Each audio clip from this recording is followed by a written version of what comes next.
श्रीमन्महागणाधिपतये नमः। श्री सरस्वत्यै नमः। श्री गुरुभ्यो नमः। जगदंबा माता की जय। अवधूत चिंतन श्री गुरुदेव दत्त सद्गुरुनाथ महाराज की जय। जय जय भगवत्तम प्रभो नारायण वासुदेव श्री हरी। श्रीमद्भागवताच्या प्रथम स्कंदाच्या त्रयोदश अध्यायापर्यंत मागील भागामध्ये चिंतन केले आणि आता या 14व्या अध्यायामध्ये सूत महाराज वर्णन करतायत की स्वजनांना भेटण्यासाठी आणि भगवान श्रीकृष्ण परमात्मा आता काय करणार आहेत हे जाणून घेण्यासाठी अर्जुन द्वारकेला गेले होते. बराच काळ झाला, पुष्कळ महिने लोटले तरी अर्जुन परतले नाही. आणि त्यावेळी महाराज युधिष्ठिरांना भयंकर अपशकुन दिसू लागले. त्यांनी बघितलं की कालस्य यगतिम रौद्राम विपर्यस्तर तू धर्मिणः. काळाची गती भयंकर होऊ लागली. ज्यावेळी जो ऋतू असायला पाहिजे तो असत नाही आणि त्याच्या क्रिया सुद्धा उलट्या व्हायला लागल्या. कलियुग आल्यामुळे लोकांचा स्वभाव सुद्धा लोभ, दंभ, अधर्म यांनी व्यक्त झालेला होता. सगळे व्यवहार खोटेपणाने चाललेले. मैत्रीमध्ये कपट आलेले. पिता माता, सगळे सोयरे, बंधू, पतिपत्नी यांच्यात तंटे होऊ लागले.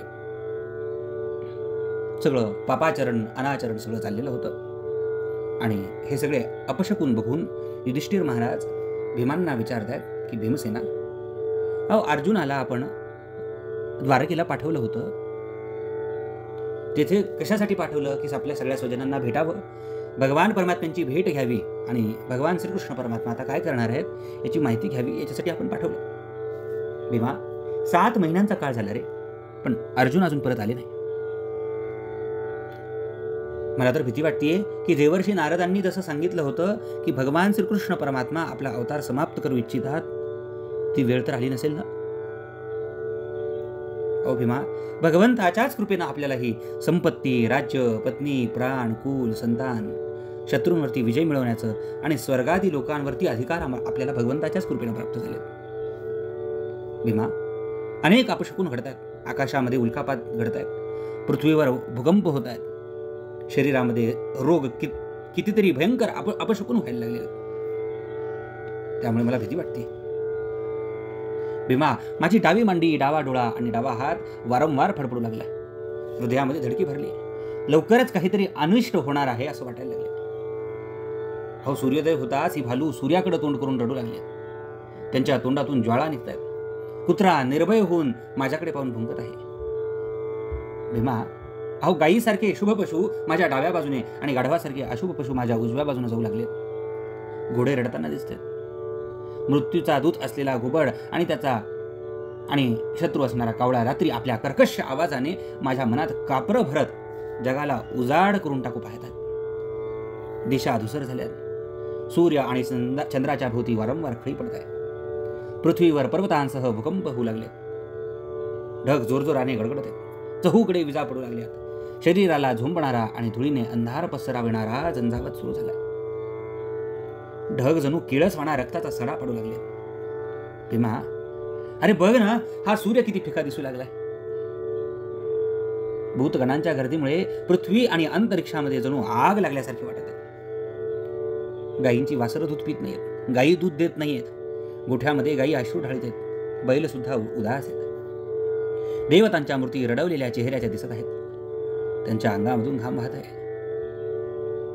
हा देश, गाव, शहरे, बगीचे, खाणी आणि आश्रम निस्तेज झालेत आणि आनंदरहित झालेत.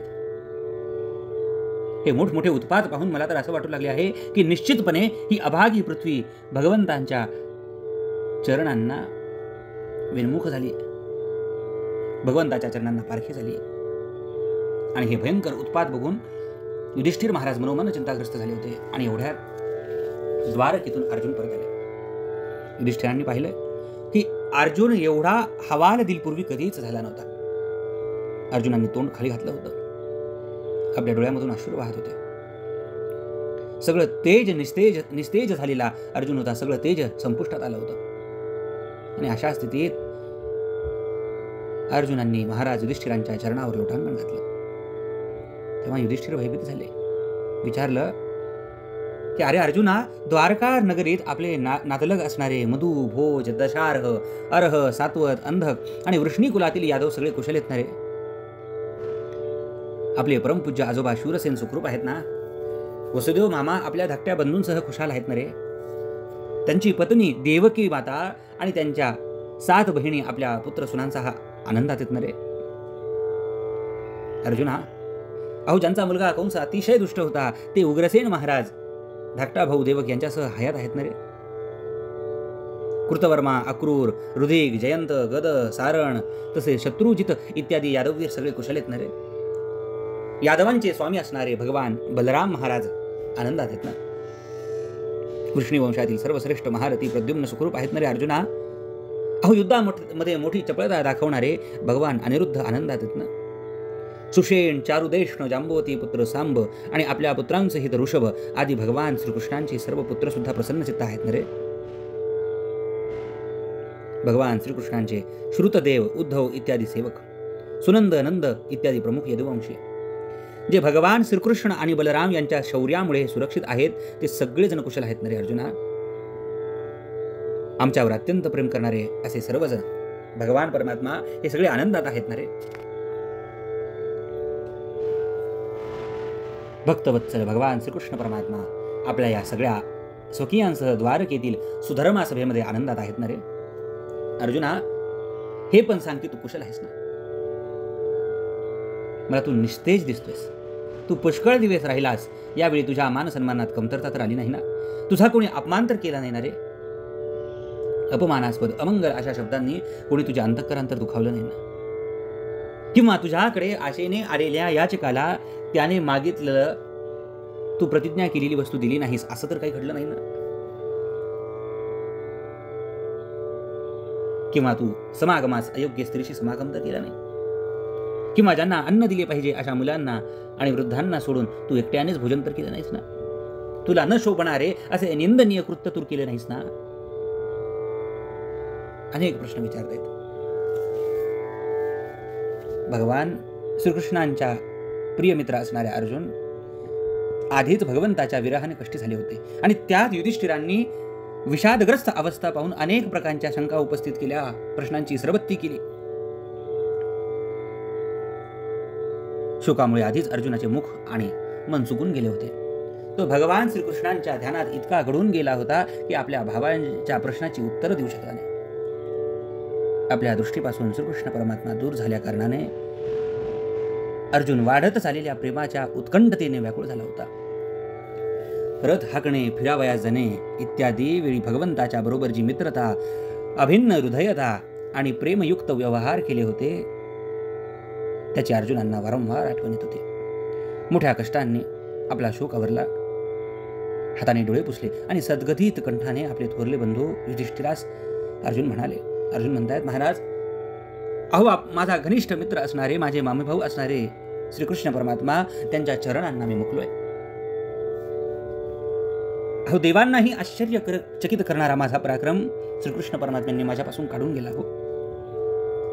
यस्य क्षणवियोगेन लोको ह्यप्रिय दर्शनः.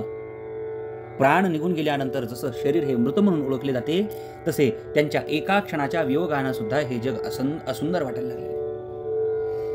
अहो त्यांच्याच आश्रयामुळे द्रौपदी स्वयंवराच्या वेळी द्रुपदाच्या घरी असलेल्या कामोन्मत्त राजांची तेज मी हिरावून घेतलं होतं. धनुष्याला बाण लावून मत्स्यवेध केला आणि द्रौपदीला प्राप्त करून घेतलं.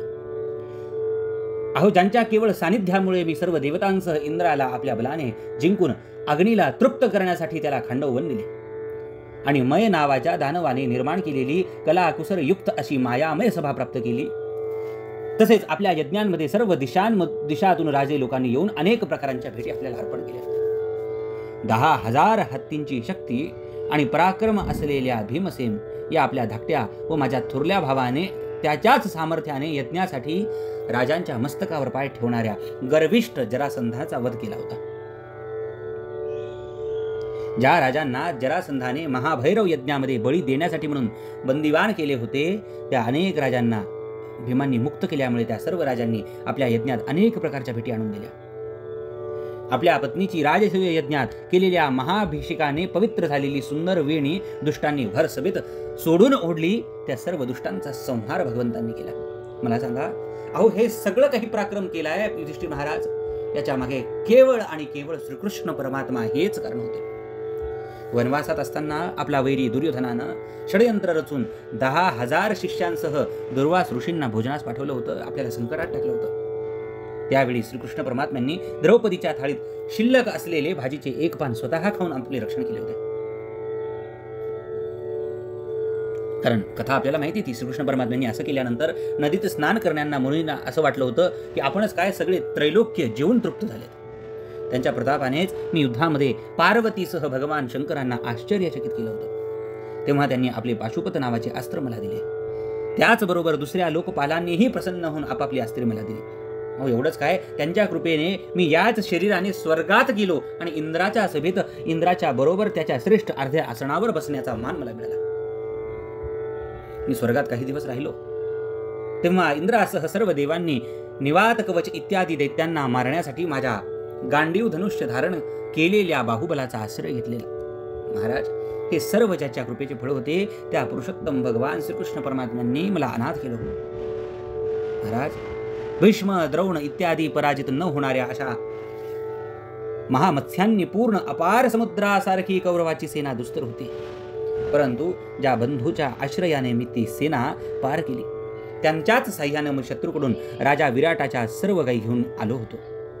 त्याचबरोबर त्यांच्या मस्तकावर चमकणारे रत्नमय मुकुट अंगावरील अलंकारासह काढून आणले होते. महाराज, कौरवांची सेना भीष्म, कर्ण, द्रोण, शल्य तसेच इतर मोठमोठे राजे आणि क्षत्रिय वीरांच्या रथांनी शोभत होती. त्यांच्याकडे जाताना माझ्या पुढे राहून ते आपल्या दृष्टीनेच त्या महारथी राजांचे आयुष्य, मन, उत्साह आणि बल हिरावून घेत होते. द्रोणाचार्य, भीष्म, कर्ण, भूरिश्रवा, सुशर्मा, शल्य, जयद्रथ आणि बाल्हिक इत्यादी वीरांनी कधी न नेम चुकणारी अस्त्रे माझ्यावर टाकली होती. परंतु ज्याप्रमाणे हिरण्यकशिपू इत्यादी दैत्यांची शस्त्रास्त्रे भगवत भक्त प्रल्हादाला स्पर्श करू शकली नाहीत, त्याप्रमाणेच यांची अस्त्र मला स्पर्श सुद्धा करू शकली नाही. श्रीकृष्ण परमात्म्यांच्या बाहुबलाच्या छत्रछायेत राहण्याचाच हा प्रभाव होता. श्रेष्ठ पुरुष संसारातून मुक्त होण्यासाठी ज्यांच्या चरणकमलांची सेवा करतात, अशा भगवंतांना माझ्यासारख्या मूर्खानं सारथी बनवलं. ज्यावेळी माझे घोडे थकत होते आणि मी रथातून खाली उतरून जमिनीवर उभा राहत होतो, त्यावेळी शत्रू पक्षातील महारथी माझ्यावर प्रहार करत बसत. कारण श्रीकृष्णांच्या प्रभावानं त्यांची बुद्धी निकामी व्हायची. महाराज, माधवांचं, भगवान श्रीकृष्ण परमात्मांचं ते मनमोकळं आणि मधुर हास्य, विनोद प्रचूर आणि हृदयस्पर्शी भाषण व ते मला सारखं हाक मारायचे बरं का. हे पार्थ, हे अर्जुन, सखे कुरुनंदनेती. हे पार्था, अर्जुना, सख्या, कुरुनंदना इत्यादी संबोधनांनी बोलावणे हे सर्व आठवून माझे हृदय व्याकुळ झाले. झोपणे, बसणे, फिरायला जाणे, आपापसात गोष्टी करणे, भोजन इत्यादी समयी आम्ही एकत्रच असायचो. मी चेष्टेत कधी त्यांची चेष्टा करायचो बरं का. पण त्यावेळी सुद्धा तो महापुरुष आपल्या उदार मनामुळे ज्याप्रमाणे मित्राचा आणि पिता पुत्राचा अपराध सहन करत असतो, त्याप्रमाणे माझ्यासारख्या मूर्खाचे अपराध सहन करीत राहिले. महाराज, जो माझा सखा, प्रिय, मित्र नव्हे तर माझे हृदयच होता, त्या पुरुषोत्तम भगवानांना मी कायमचा अंतरलोय. भगवंताच्या पत्न्यांना द्वारकेतून मी माझ्याबरोबर रक्षण करीत घेऊन येत होतो, तेव्हा वाटेत गोपांनी मला एखाद्या दुर्बलाप्रमाणे पराभूत केलं. का बा लोटी गोपिका, वही अर्जुन वही बाण, तुलसी नरका क्या कहू, समय बडा बलवान. माझं गांडीव धनुष्य तेच आहे, बाण तेच आहेत, रथ घोडे तेच आहेत. तो रथी अर्जुन सुद्धा मीच आहे, ज्याच्या समोर मोठमोठे राजे नतमस्तक होत होते बरं का. जसं राखेत टाकलेली तुपाची आहुती किंवा कपटाने केलेली सेवा किंवा वाळवंटात पेरलेलं बीज व्यर्थ होतं, रिताड जमिनीमध्ये पेरलेलं बीज व्यर्थ होतं, तसं श्रीकृष्णांखेरीज हे सर्व शून्यवत झाले. महाराज, आपण द्वारका निवासी आपल्या सुरधांविषयी, यादवांविषयी प्रश्न विचारला होता. ते ऋषीच्या शापानं मोहग्रस्त होऊन वारुणी नावाची मदिरा पिऊन मदोन्मत्त झाले आणि अपरिचितासारखे आपापसात लढले. तसेच लवाळ्याने मारपीट करून सर्वच्या सर्व नष्ट झाले. त्यांच्यापैकी केवळ 4-5 जणच जिवंत आहेत. महाराज, वास्तविक ही सर्व शक्तिमान भगवंताचीच लीला आहे, ज्यामुळे संसारातील प्राणी एक दुसऱ्यांचे पालन पोषणही करतात आणि एक दुसऱ्यांचा नाशही करतात. आणि सूत म्हणतात, याप्रमाणे अत्यंत प्रेम भरल्या अंतःकरणाने भगवान श्रीकृष्णांच्या चरणकमलांचे चिंतन करता करता अर्जुनांची चित्तवृत्ती अत्यंत निर्मल आणि शांत झाली. भगवान श्रीकृष्णांच्या चरणांचे रात्रंदिवस चिंतन केल्याने अर्जुनाची भक्ती अधिकच वाढली आणि त्यामुळे बुद्धीतील सारे विकार नाहीसे झाले. अर्जुनाला युद्धाच्या प्रारंभी भगवंतांनी दिलेल्या गीता ज्ञानाचे काळामुळे आणि मध्ये अनेक कर्म केल्याने प्रमाद घडून विस्मरण झाले होते, त्याचे पुन्हा स्मरण झाले. ब्रह्मज्ञानाच्या प्राप्तीने मायेचे आवरण नाहीसे होऊन त्याला गुणातीत अवस्था प्राप्त झाली. द्वैताबद्दलच्या संशयाची निवृत्ती झाली. सूक्ष्म शरीर भंग पावले आणि तो शोकापासून आणि जन्म मृत्यूच्या चक्रातून कायमचा मुक्त झाला. भगवान स्वधामाला गेल्याचे आणि यदुवंशाचा संहार झाल्याचे ऐकून स्थिर बुद्धी आणि युधिष्ठिरांनी स्वर्गारोहण करण्याचा निश्चय केला. यदुवंशीयाचा नाश आणि भगवंताच्या स्वधाम गमनाचे वृत्त अर्जुनाकडून ऐकून कुंतीनेही अनन्य भक्तियुक्त होऊन आपले हृदय भगवान श्रीकृष्णांमध्ये स्थिर केले आणि या जगाचा कायमचा निरोप घेतला. लोकांच्या दृष्टीने भगवान श्रीकृष्णांनी ज्या यादव शरीराने पृथ्वीवरील भार हलका केला होता, त्या शरीराचा अशा रीतीने त्याग केला की जसा काट्याने काटा काढून दोन्ही काटे फेकून द्यावे. भगवंताच्या दृष्टीने दोन्ही सारखेच होते. अहो, एखाद्या नटाप्रमाणे जे मत्स्य इत्यादी रूपे धारण करतात आणि नंतर ती अदृश्य करतात, त्याचप्रमाणे त्यांनी ज्या शरीराने पृथ्वीवरील भार नाहीसा केला होता, ते शरीर अदृश्य केले. बरं का, भगवान श्रीकृष्ण परमात्म्यांनी शरीराचा त्याग केला नाही, तर ते देवांनाही नकळत अंतर्धान पावलेले. ज्यांच्या मधुर लीला श्रवणी आहेत, त्या भगवान श्रीकृष्णांनी ज्या दिवशी आपले शरीर अंतर्धान केले, त्याच दिवशी अविवेकी लोकांना अधर्मात गुंतवणारे कलियुग येऊन टपकले. कलियुगाचे आगमन युधिष्ठिरापासून लपून राहिले नाही. त्यांनी पाहिलं की देश, नगर, घरे तसेच प्राण्यांमध्ये लोभ, असत्य, कपट, हिंसा इत्यादी प्रकारांनी अधर्माचा वाढता प्रभाव निर्माण झाला. तेव्हा त्यांनी महाप्रस्थान करण्याचा निर्णय केला. जो गुणांमध्ये युधिष्ठिर महाराजांसारखाच होता, असा आपला विनयशील नातू परीक्षित महाराज यांना हस्तिनापुरात समुद्र वलयांकित पृथ्वीच्या सम्राट पदावरती बसवले. त्यांनी मथुरेमध्ये अनिरुद्ध पुत्र असणाऱ्या वज्र याचा शूर सेनाधिपती म्हणून अभिषेक केला. त्यानंतर समर्थ युधिष्ठिरांनी प्राजापत्य यज्ञ करून आहवनीय इत्यादी अग्नींना आपल्यामध्ये लीन करून घेतले, म्हणजे संन्यास घेतला. त्यांनी आपली सर्व वस्त्र, आभूषणे इत्यादींचा तेथेच त्याग केला. तसेच ममता आणि अहंकार रहित होऊन सर्व बंधनातून ते मुक्त झाले. नंतर त्यांनी वाणीला मनात, मनाला प्राणात, प्राणाला अपानात आणि अपानाला त्यांच्या क्रियेसह मृत्यूत आणि शेवटी मृत्यूला पंचमहाभूतमय शरीरात विलीन केले. नंतर त्यांनी शरीराला त्रिगुणात, त्रिगुणाला मूळ प्रकृतीत, मूळ प्रकृतीला आत्म्यामध्ये आणि आत्म्याला अविनाशी ब्रह्मात विलीन केले. त्यानंतर त्यांनी शरीरावरती वल्कल धारण केले, अन्न पाण्याचा त्याग केला, मौन धारण केलं, केस मोकळे सोडले आणि जड उन्मत्त पिशाच्यासारख्या रूपात ते राहू लागले. एवढे झाल्यावर कुणाचीही वाट न पाहता, बहिऱ्याप्रमाणे कुणाचंही न ऐकता ते बाहेर पडले. ज्याला प्राप्त केल्यानंतर पुन्हा जन्माला यावं लागत नाही, त्या परब्रह्माचे हृदयात ध्यान करीत ते उत्तर दिशेकडे निघाले. बरं का, यापूर्वी सुद्धा अनेक मोठमोठे महात्मे तिकडेच गेले. भीमसेन, अर्जुन इत्यादी युधिष्ठिरांच्या धाकट्या भावांनी पाहिलं की पृथ्वीवरील सर्व लोकांना आता अधर्माचा सहाय्यक असलेल्या कलियुगाने प्रभावित केलंय, म्हणून ते सुद्धा दृढ निश्चय करून आपल्या थोरल्या बंधूच्या पाठोपाठ निघून गेले. त्यांनी जीवनातील सर्व लाभ चांगल्या प्रकारे प्राप्त करून घेतले होते. म्हणूनच भगवान श्रीकृष्ण परमात्म्यांच्या चरणकमलांची प्राप्ती करून घेणे हाच आपला परम पुरुषार्थ आहे असे समजून त्यांनी ते चरण आपल्या हृदयात धारण केले. संयमी आणि श्रीकृष्णांच्या प्रेमविषात मुग्ध भगवन्मय झालेल्या विदुरांनी सुद्धा आपल्या शरीराचा प्रभास क्षेत्रामध्ये त्याग केला. त्यावेळी त्यांना न्यावयास आलेल्या पितरांसह ते आपल्या यमलोकाला गेले. द्रौपदी मातेनं पाहिलं की आता पांडवांना काहीही अपेक्षा उरलेली नाही, तेव्हा ती अनन्य प्रेमानं भगवान श्रीकृष्णांच्या चिंतन करत त्यांच्याशी एकरूप झाले. भगवंताचे प्रिय भक्त पांडव यांच्या महाप्रयाणाची ही परम पवित्र आणि मंगल पांडोहो सुतानामिती संप्रयाणम मंगलमय कथा जो पुरुष श्रद्धेने ऐकेल, तो निश्चितच भगवंताची भक्ती आणि मोक्ष प्राप्त करून घेईल, असं भागवतकार वर्णन करतात. आणि पुढे 16व्या अध्यायामध्ये सूत महाराज सांगतात, शौनका, पांडवांच्या महाप्रयाणानंतर भगवंतांचे परमभक्त असणारे परीक्षित महाराज पृथ्वीचे पालन करू लागले. त्यांच्या जन्माच्या वेळी ज्योतिषांनी त्यांच्याविषयी जे काही सांगितले होते ते सर्व श्रेष्ठ गुण त्यांच्यामध्ये होते. परीक्षित महाराजांचा विवाह उत्तराची कन्या इरावती सोबत झाला आणि तिच्यापासून जन्मेजयादी 4 पुत्र प्राप्त झाले.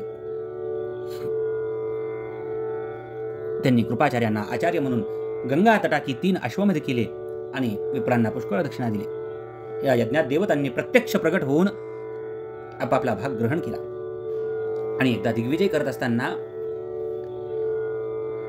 अत्यंत महाभयंकर दृश्य त्यांनी पाहिलं. कलीनं राजाचा वेश धारण केला आणि गाय आणि बैल यांना लाथांनी मारत होता असं पाहिलं. तेव्हा राजानं मोठ्या शौर्यानं त्या कलियुगाला पकडून शासन केलंय.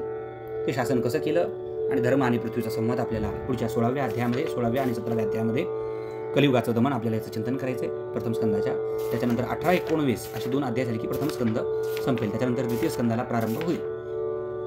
भगवंताकडे मागणी मागायची, दुर्बुद्धी ते मना कदा नुपजो नारायणा, प्रार्थना देवा तुलाही तू सदा जवळी राहा, मी जिथे जाईन तेथे प्रेम दृष्टीने पहा. अवधूत चिंतन श्री गुरुदेव दत्त. जय जय भगवत्तम प्रभू नारायण वासुदेव श्री हरे. सबसंतन की जय, जगदम्मा माता की जय, सद्गुरुनाथ महाराज की जय. जय जय रघुवीर समर्थ मंगलमूर्ती मोरया.